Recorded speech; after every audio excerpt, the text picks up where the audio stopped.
right, good afternoon. Good to see everyone again. Great challenge before us going on the road, playing a very good football team, one of the best defensive football teams we have faced to date. I think the statistics back it up, but the video evidence backs it up even further. Second scoring defense, third in total defense, third in rush defense. Going to be a great challenge for us. They play a multitude of different looks in terms of schematically in the back end of their defense.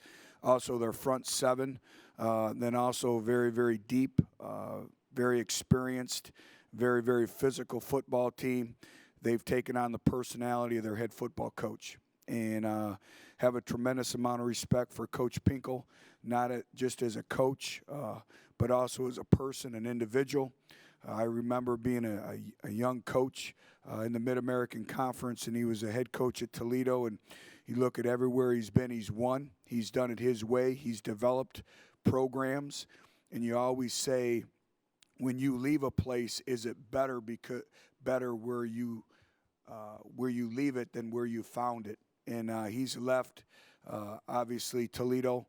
He set the foundation, the standard of excellence, and he's done the same at Missouri. So I have a tremendous amount of respect for him, and it's an honor and a privilege to be coaching in this game with him. So I'll answer any questions you may have. Butch, obviously an incredibly emotional week for Missouri, leading to an emotional win. What's the concern for your football team going into that atmosphere when Mizzou is coming off a week like that? The concern is we're facing a really good football team. Very good defensive football team. I think they're an offensive football team that has really found their identity. They were able to establish a rhythm last Saturday night versus BYU with very good football players. A team that knows how to win, a team that expects to win. They've been the defending champion for 2 years on our side of the division. So it's going to be a great test for us because they're a really good football team.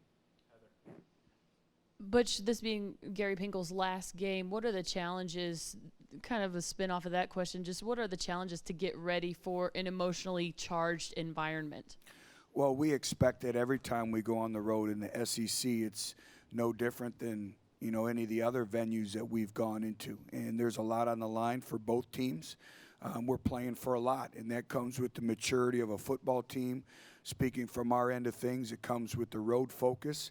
It comes preparing for everything when you go on the road, and it's going to be a great challenge. But, I know our players are looking forward to it as well.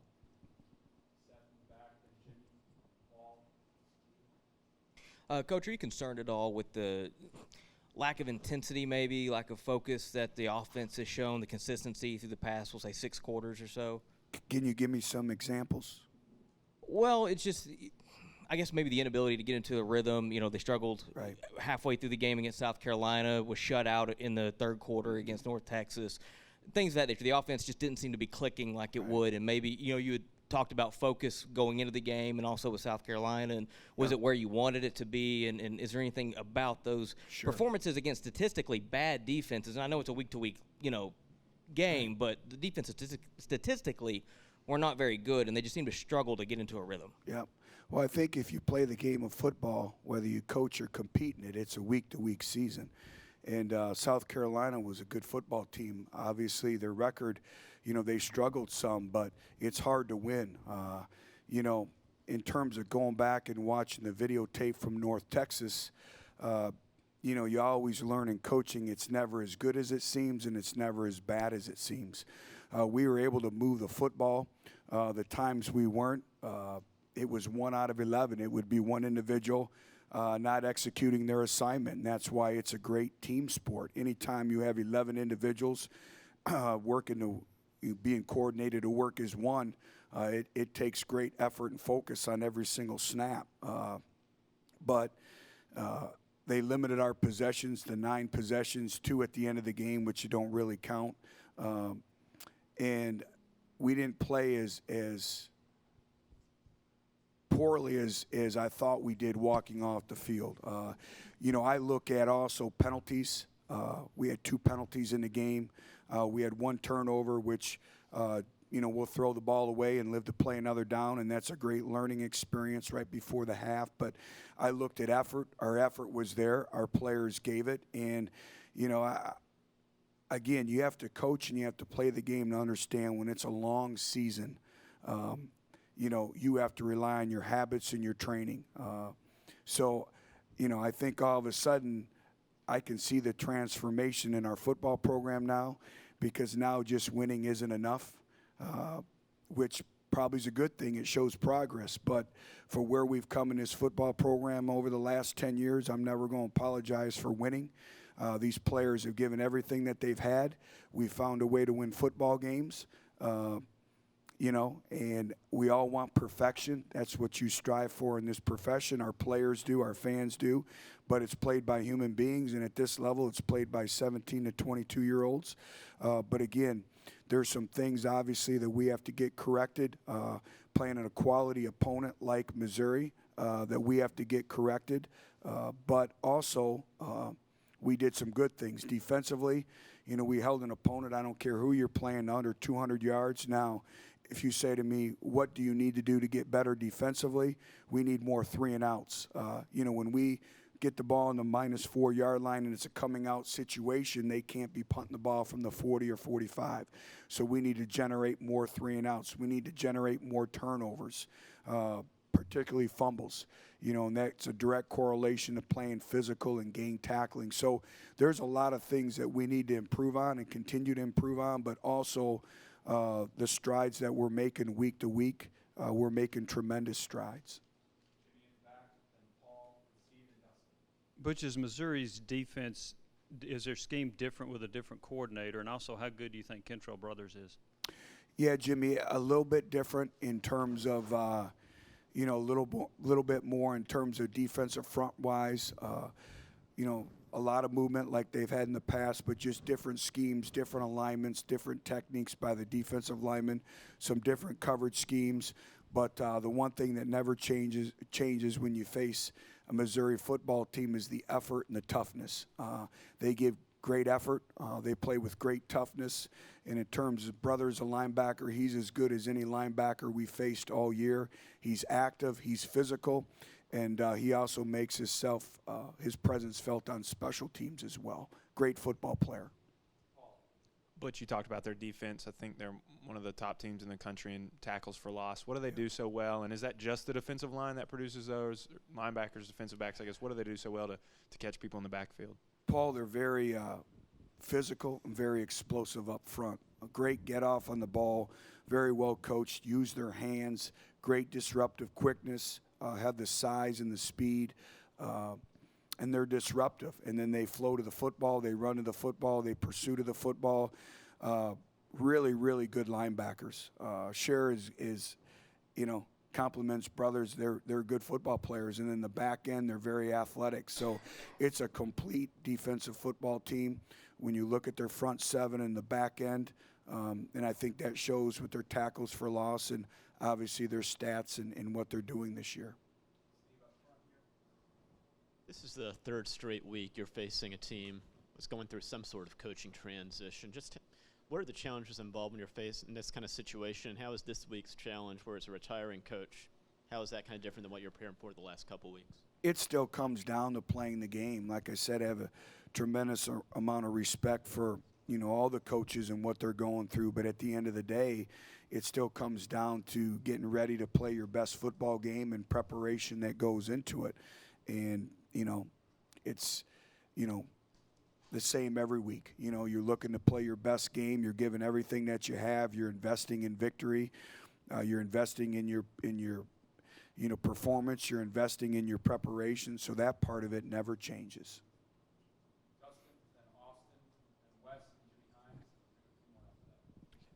Injury report. Who do you got? Jay Sean, Preston? What's everybody's situation this week? Well, you're going to get tired of hearing me say it, but they're all going to practice. I think Jay Sean is more game ready than he's ever been. We'll know more a little bit really tomorrow when the pads go on. But Preston, same thing. They're all going to practice today, just like they did last week. But throughout the course of the week, they just weren't game ready. But I really believe this week, these individuals continue to accumulate the hours in the training room, and we anticipate them all being ready to go. Butch, the defense has done a really good job of limiting points the last month, but not a lot of turnovers, not forcing a lot of turnovers. How important do you feel like that is going against what is two really good defensive football teams the last 2 weeks of the year? You need some of those type of plays. Absolutely. I spoke about that earlier is, we have to generate turnovers. These are going to come down to games, with field position, taking care of the football, great play on special teams, and not beating ourselves. And part of that is generating some momentum plays and generating some turnovers. And we need to go back. We always talk about being turnover conscious, and we work the maximum one periods. We saw what happened a couple weeks ago with Malik Foreman, and we need to continue to generate ball disruptions, but also tip footballs. We still haven't had enough tip footballs either, and that's something that we'll continue to stress and work on. But, we need to get that part of it going. And we talked about the rhythm of an offense. Also, it starts with your field position. There's a percentage chart that I can give anyone if you want it, is based on the game of football, is the percentages of scoring where you start. And obviously the percentages go up based on your starting field position. And a lot of that is generated by special teams, hidden yardage, and generating turnovers. And we're going to need those. Which, what is it that you can see on film about what Mizzou does with those defensive linemen? Because I know in the past a couple of them have been 4-star guys and stuff like that, but a lot of these are 2-star, so-called 2-star prospects, and they're just looks like they're pulling them out of the hat every single year with these SAC guys. Wes, they've done a great job of really developing their players, and they've been a program over the last couple years that we've studied, and I think that they have benefited from continuity. They've benefited with consistency. They've benefited from the same approach, and they've had the luxury in their football program to be able to go and redshirt players, develop them in the weight room, develop them on scout teams, work their fundamentals, their details, and, year 2, year 3 in their program, you look at all their players and, it's like, they keep popping up, all these great players, particularly in the defensive front. I think that's a byproduct of the establishment of their football program, their recruiting profile, and just development of your players, and have the luxury to redshirt players in your program. And they've done a great job with that, but also the players have done a great job of developing as well. But they're very, very talented up front, and, they all have a lot of the same characteristics in the way they use their hands, their explosiveness off the ball, their length. That's a big part of it. And, we're hoping that we're to a point in our program very soon that we can do that. I'll give you an example is Darrell Taylor. Darrell Taylor's doing a tremendous job for us right now. And he continues to grow and develop in the strength and conditioning area. He's doing a great job on scout teams for us, and his body's exploding right now, and he's getting better. So, I can see that starting. We're still not where we need to be in terms of us at that stage of the game, but we're getting closer to that. Butch, would you talk about Drew Lock and also how much more effective Missouri's offense is with a healthy Russell Hansbrough? Well, Drew continues to progress, and you can see that. You can just see the overall command of the offense. He's very, very comfortable. He's much more comfortable back there. So I can just see him. He's a very talented individual, and you can see his talent starting to come out right now. They do a great job at the running back position, but we all know Hansbrough brings a lot to the table. He can get you the tough yards.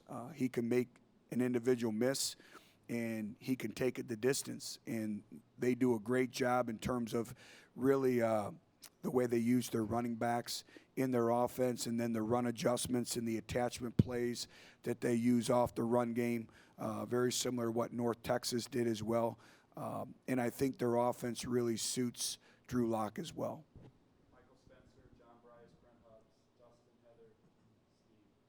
Coach, I know you said after the game that you couldn't worry about the field and that you were more worried about your team's performance, but you said prior to that you guys had meetings about the condition.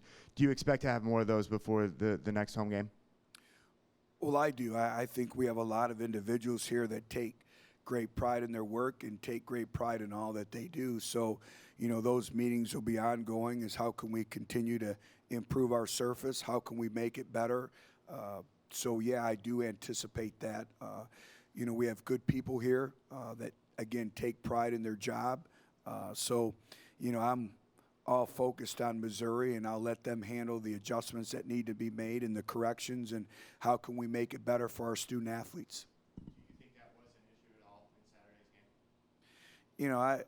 There's a lot of things that went into the game. I'm more concerned about execution and, Seth brought it up, finding a rhythm on offense and then defensively generating 3 and outs and turnovers and all that. So I've been more concerned about that because I know they'll do everything that they can to make it, a good surface and a surface that we can play on.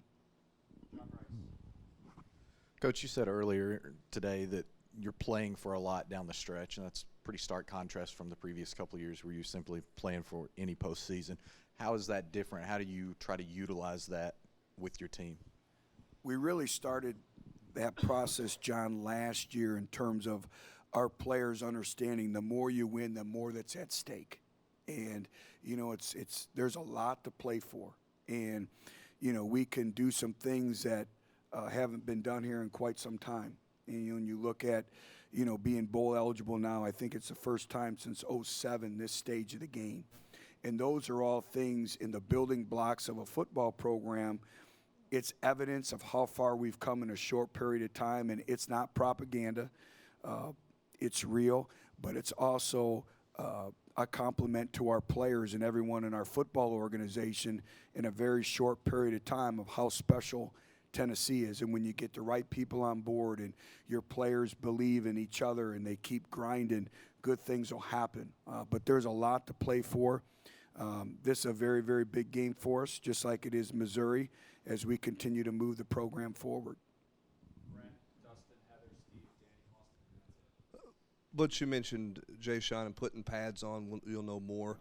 Are you practicing any different? I know for a couple of weeks you guys were very cautious and kind of limiting some of that stuff, part one and part two. Can you just talk about maybe where the development of your offensive line has come the last few weeks with all the interchangeable parts you've had to play with? A lot of interchangeable parts, and our offensive line has done a tremendous, tremendous job. We've asked so much of them, and we've had a lot of individuals have to step up in critical moments and play different positions, and they've done a very good job with that.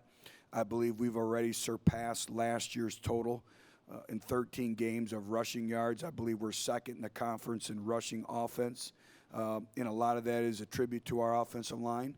Obviously, we have very, very good running backs. Our tight ends and receivers have done a good job blocking. It's been a total team effort, but just the mentality, the focus, the confidence that has grown in the offensive line room, and every individual taking self-accountability for their play. I've been very, very proud of them, and they've come a long way. And what was the first part of your two-part question? About practice, about how physical are you at practice late in the season? How do you manage that, getting ready for a physical game? Usually at some stages, it's based on what your team can handle, the work capacity, the amount of repetitions, not just on the practice field but in the game. And we chart anything and everything. We chart live repetitions in practice, game repetitions. We monitor that because it is a long season, not only mentally but physically, so we always adjust each and every week. We've probably had to do more adjusting the last 4 weeks than we ever have, but I think it's helped us. It's helped us get some players to the game. So I think you're always adapting, adjusting to what your team needs, what your players need, and every individual's different in terms of their health, where they're at this time of the year, but you have to look at the overall health of your football team. And I think we've done a great job as a staff and as players of adapting and adjusting. But I think sometimes it does set back your growth and development of your younger players. But most of our younger players are all playing right now. and we're going to need their services. The individuals that are redshirting, we still, work with them in the pads and get them the reps that we need, but we've needed to adapt and adjust because of our limitations that we have in terms of depth and injuries, and our players have done a great job with that. This is a driven football team. I walk in the training room at 7 a.m. and it's filled with our kids, and they're coming in, they're getting treatments prior to classes. It's important to them, and I've enjoyed and I've appreciated all their hard work and their efforts. I want to get back a little bit to the field. Not necessarily who should have done what or anything, but what kind of explanations you got as to all the factors that led to there being a field issue, whether it be weather or whatever? What's brought it to this point? I'm not a grass expert. I can't tell you one way or the other. I just, I know that they're meeting. They're working on improving it. They understand they need to improve it. How can we move forward? And all that. It's not going by the wayside. It's not nothing that, we're not stepping up and being accountable. We want to get it right. And that's the most important thing, is everyone together getting it right, and we have that. And that's the atmosphere that we have here. We want to do things first class and get it right, and we're working on that. To sit up here and comment on it, what needs to happen or where do we go wrong, I can't do that because I don't know those answers. Now, I can tell you how to defeat cover 3 and cover 2, but I can't tell you about the grass.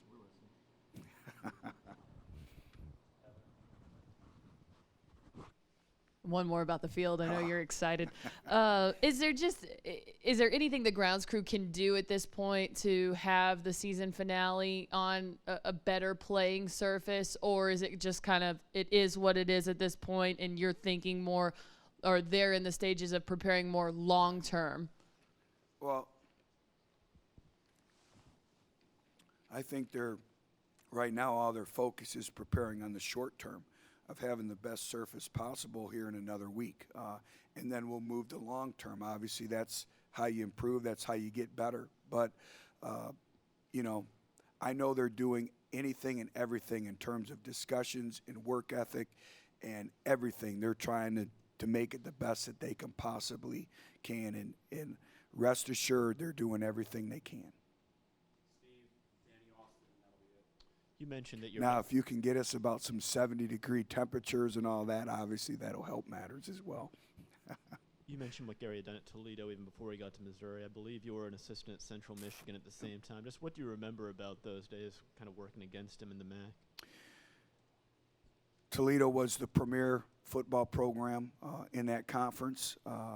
Same personality from the Toledo teams as you see with the Missouri teams. Starts with great defense, great discipline as a football program, tough, great effort offensively, can spread you out, run the quarterback, great screen game, and physical style of play. And that has not changed. And like I said, it's his personality.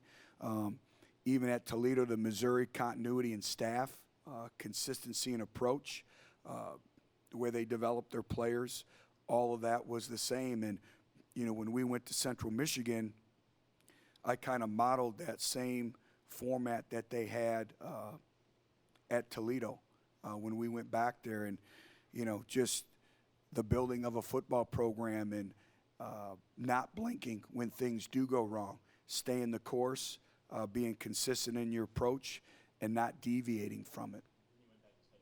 Yes. Yep. Coach, with the surface, instead of all the talk about being slick, is it as simple as going from a 3/8-inch cleat to a half-inch cleat? And looking up and down the roster, I couldn't find one Tennessee player who's had a severe knee injury on that surface this entire calendar year. How much are you willing to trade guys slipping a little bit for nobody tearing an ACL the entire year? Well, first of all, it's about the health. Make no mistake about it. It's the health of our student athletes. And, fortunately, knock on wood, we haven't had, we've had our share of injuries, but it wasn't because of that. It was kids playing hard, and injuries are part of the game in any sport. In terms of the cleats, there's NCAA restrictions on what you can use. It's a little bit different from the National Football League, but we have researched cleats. We have researched what Nike has to offer. We've covered everything from A to Z. So just rest assured, anything and everything to make it the best possible situation is being discussed, and it's attempting to be done. Coach talked to Sean Ellis here recently, and he talked about when he was not able to play when he was a freshman, how he kind of took it upon himself to be a factor on scout team. You talked about Darryl Taylor. Do you stress it, and do you ever dive into like a former Vol or two that can help you in those situations when you're dealing with a guy that's redshirting, going from that superstar status in high school to a guy that doesn't play all of a sudden? Absolutely. Probably you brought up Alex Ellis, and you learn so many valuable lessons on scout teams, and these individuals, when they start playing, they always look back at their experiences, and it made them. The other great illustration that we have is Kendall Vickers. Kendall Vickers, again, you talk about development of your players, where he's at size-wise, where he's at from a playing standpoint, and I really believe he's developing into the player that he is today because the scout team was a big part of it. We challenged him. That's where his toughness was born. That's where the competitiveness is born. And I see that. I see Venzel Bower developing every single day. I see Drew Richmond developing every single day. With the developmental lifts, with practices, with all the extra sessions. I think that's helping. You think about it, you get to block Derek Barnett all the time on scout teams. You get to do some of those things, and all the individuals that we're redshirting right now are doing a really good job with that part of it. And that's why, and not to go on more with your question, that's why the bowl game is absolutely critical. Everyone talks about it, but it's really, especially when you're a young football team, because now these individuals can have an even more structured and detailed lifting program and get valuable repetitions in bowl prep and bowl practices. So as we continue to, grow our football program, those extra practices are monumental as well. Thank you, everybody. All right, have a great day.